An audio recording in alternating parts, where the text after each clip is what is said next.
Tu veux des choses. Un téléphone dernier cri. Un café à 10 €. Peut-être une voiture un poil plus belle que celle de ton voisin. Mais voilà le problème. Quelqu'un doit fabriquer ces choses. Quelqu'un doit les vendre. Et quelqu'un doit te convaincre de les acheter plutôt que n'importe quoi d'autre. Ça, c'est le business. Et aujourd'hui, on t'explique tout. Le chiffre d'affaires, les marges, les modèles économiques, le marketing, les opérations. Tout ça en 14 minutes chrono. Pas de blabla, pas de rembourrage. Juste ce que tu dois savoir. Au fond, le business c'est simple. Crée quelque chose qui a de la valeur. Vends le plus cher que ça t'a coûté à produire.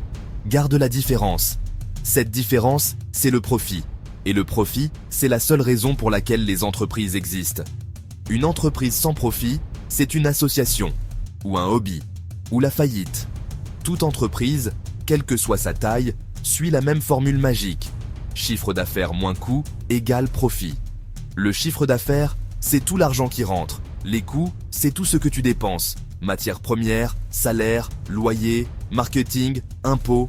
Et le profit, c'est ce qui reste.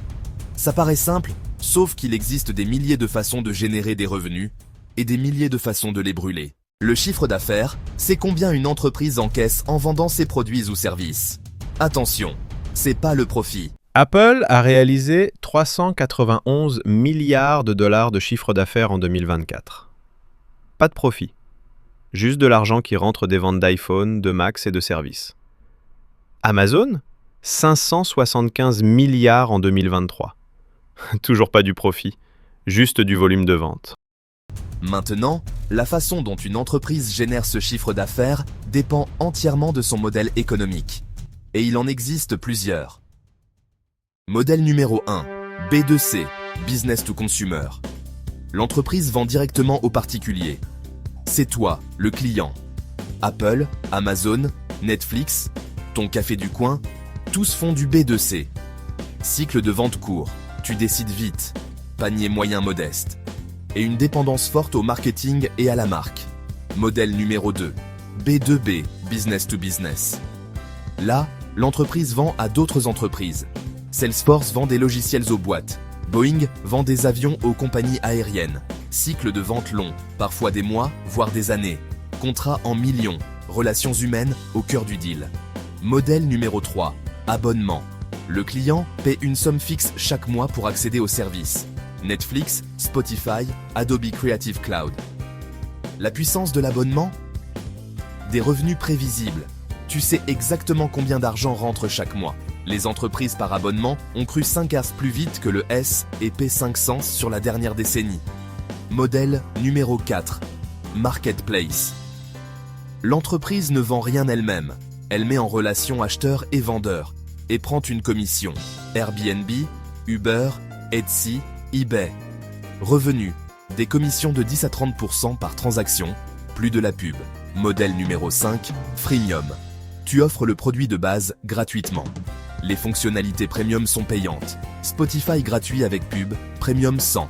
LinkedIn, Dropbox. L'objectif ? Attirer des millions d'utilisateurs gratuits et convertir 2 à 5% en payant. Ça suffit pour être rentable. Modèle numéro 6. D2C, Direct to Consumer. Tu sautes l'intermédiaire. Tu vends directement en ligne aux consommateurs. Warby Parker pour les lunettes, Casper pour les matelas, Dollar Shave Club pour les rasoirs. Avantage clé, des marges plus élevées parce que tu ne reverses pas 30 à 50% à un revendeur. Le chiffre d'affaires, c'est glamour. Les coûts, c'est chiant. Mais ce sont les coûts qui tuent la plupart des entreprises. Il y a 2 grandes catégories de coûts. 1. Le coût des marchandises vendues, CMV, ce sont les coûts directs liés à la production de ton produit. Pour une marque de t-shirt, le tissu, l'impression, la main-d'œuvre. Pour un logiciel, les serveurs, l'hébergement. Pour un restaurant, les ingrédients. Plus ton CMV est bas, plus ta marge brute est haute. 1. Les charges d'exploitation, OPEX. Tout le reste. Le loyer, les salaires des équipes non-production, le marketing, les logiciels, les impôts. Ces coûts existent même si tu ne vends rien. Les coûts fixes ne bougent pas selon le volume. Loyer, salaire. Les coûts variables évoluent avec les ventes. Livraison, matières premières, Le chiffre d'affaires ne signifie rien si tu ne conserves pas une partie de ce que tu gagnes. Les marges, c'est là où on voit si une boîte gagne vraiment de l'argent. Il en existe 3 types. Marge brute, formule, CA moins CMV, CA multiplié par 100. Elle montre ce qu'il reste après avoir payé les coûts de production directs. Exemple, tu vends un téléphone 1000 €. Il t'a coûté 400 € à fabriquer. Marge brute égale 60%. Repère par secteur. SaaS et logiciel vers 70 à 90%. Retail vers 20 à 50%. Restauration vers 60 à 70%. Industrie vers 20 à 40%. Marge opérationnelle. Formule, résultat opérationnel, divisé par CA, multiplié par 100. C'est la marge brute moins les charges d'exploitation. Elle mesure l'efficacité avec laquelle tu gères la boîte. Apple affiche une marge opérationnelle d'environ 30%. Pour 100 € de CA, 30 € de bénéfice opérationnel. Marge nette. Formule, bénéfice net divisé par CA, multiplié par 100. C'est le vrai résultat final. Après tous les coûts, y compris impôts et intérêts. Ce qu'il reste réellement. Apple, marge nette, 24%. 94 milliards de bénéfices nets sur 391 milliards de CA. Amazon, marge nette, 5%. 30 milliards de profits sur 575 milliards de CA. Pourquoi cette différence? Amazon réinvestit quasi tout dans sa croissance. Apple, lui, optimise sa rentabilité. Tu peux avoir le meilleur produit du monde. Si personne ne le connaît, tu feras faillite. C'est là qu'intervient le marketing et son cadre classique, les 4 P. P1. Produit. Qu'est-ce que tu vends? Quel problème ça résout? Ton produit doit répondre à un besoin ou un désir réel. L'iPhone n'était pas le premier smartphone, mais il a combiné téléphone, lecteur MP3 et Internet dans un seul appareil fluide. C'était ça, sa proposition de valeur. P2. Prix. Trop cher, personne n'achète. Trop bon marché, tu parais cheap ou tu perds de l'argent. Les stratégies de prix, prix coût plus, prix par valeur perçue. Apple, prix compétitif, prix dynamique. Ajustement en temps réel.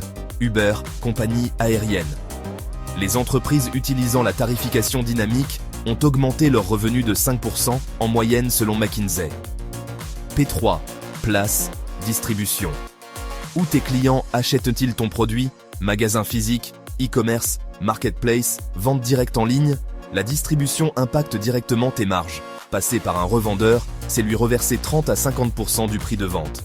P4. Promotion. Comment tu fais connaître ton produit? Marketing traditionnel, TV, affichage, presse. Marketing digital, 60% de tout le marketing en 2025.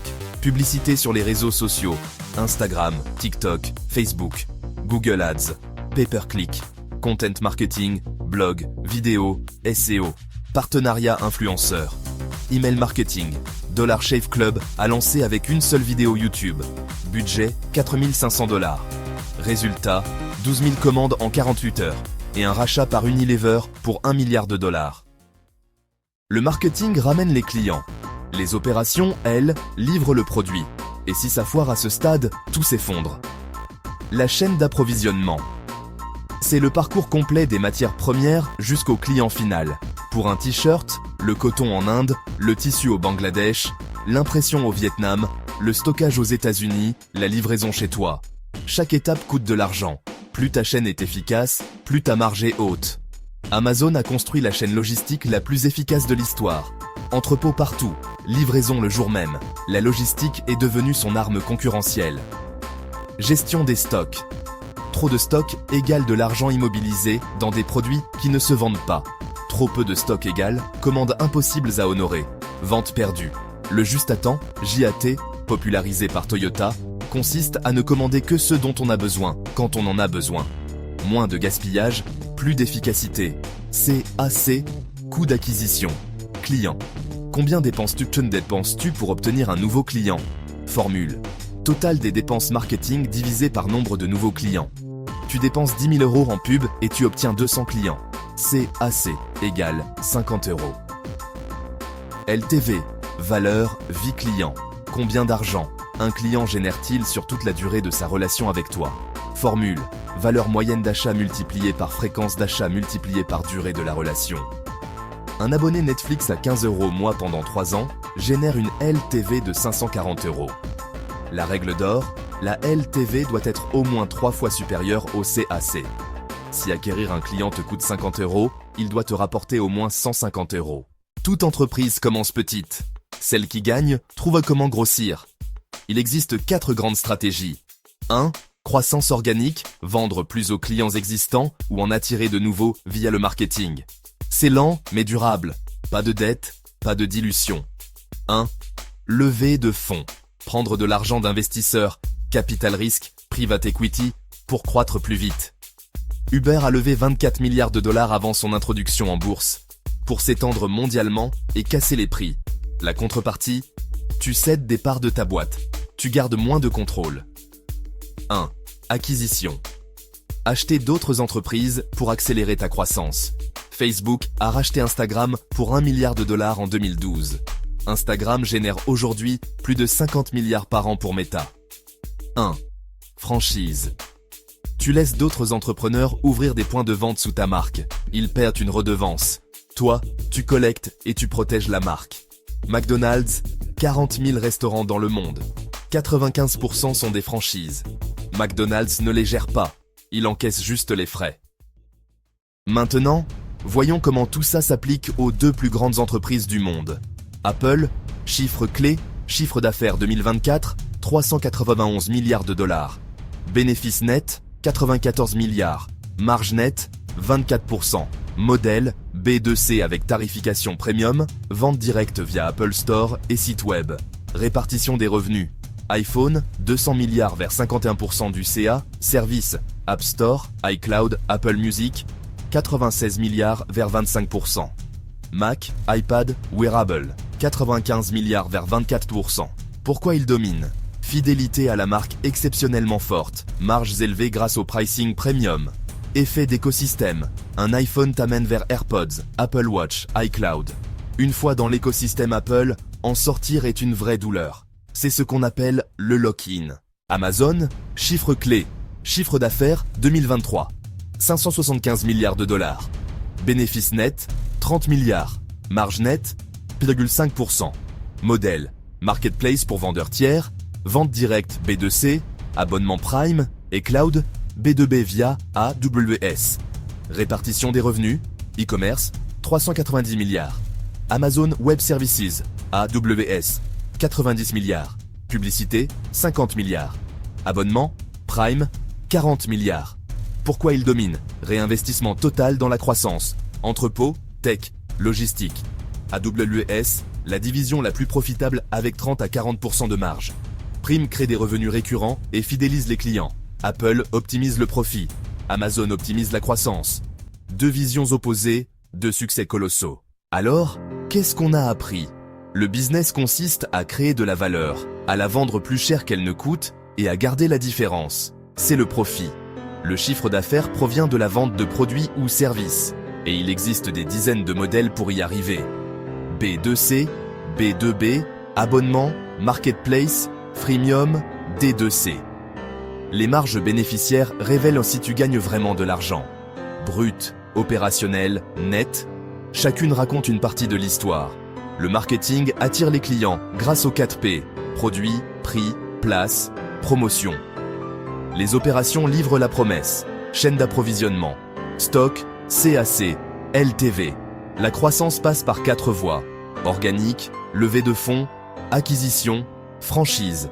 Et les plus grandes entreprises du monde, Apple, Amazon, Google, appliquent exactement ces mêmes principes, juste à une échelle colossale. Le business, ce n'est pas de la magie, c'est des maths, de la psychologie et de l'exécution. Maintenant, tu sais comment tout ça fonctionne. C'était tout le business, expliqué en 14 minutes. Pas de blabla, pas de rembourrage. Si cette vidéo t'a appris quelque chose, abonne-toi maintenant. On décortique chaque semaine les sujets les plus complexes. Économie, psychologie, histoire, stratégie, tout ça simplement. Et toi, c'est quoi le prochain sujet que tu veux qu'on explique? Laisse-le en commentaire. Le plus voté, on en fait une vidéo. Partage cette vidéo avec quelqu'un qui croit encore que le business, c'est compliqué. Spoiler, ça ne l'est pas. À très vite.